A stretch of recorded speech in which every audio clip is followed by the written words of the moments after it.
We stood in our dining room, which connected to the kitchen through a pair of pocket doors.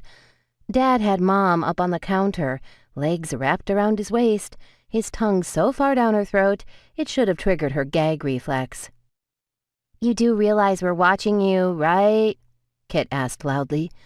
Dad pulled away and turned his head to glare at us.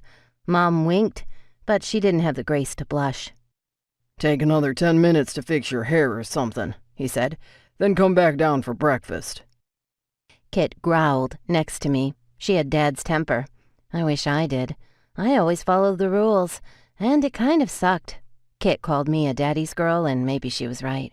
But I just really hated pissing him off. "It's the first day of school, and I don't want to be late," she declared. "You can screw each other any time, but this only happens once a year. I'm hungry."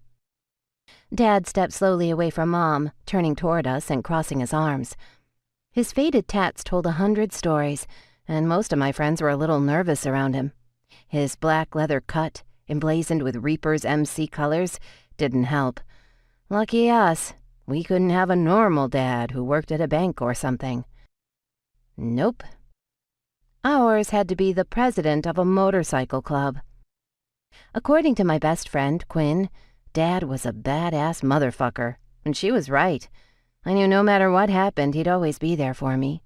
Secretly, I liked the fact that the Reapers would back him up.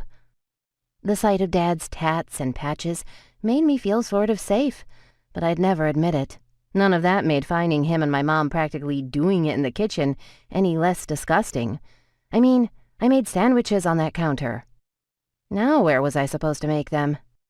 "For once," Kit said, narrowing her eyes, "would you please act like normal parents and just ignore each other during a meal?" "Sounds boring," Dad muttered, narrowing his eyes right back. Mom and I locked gazes, and she made a face. I hated this part.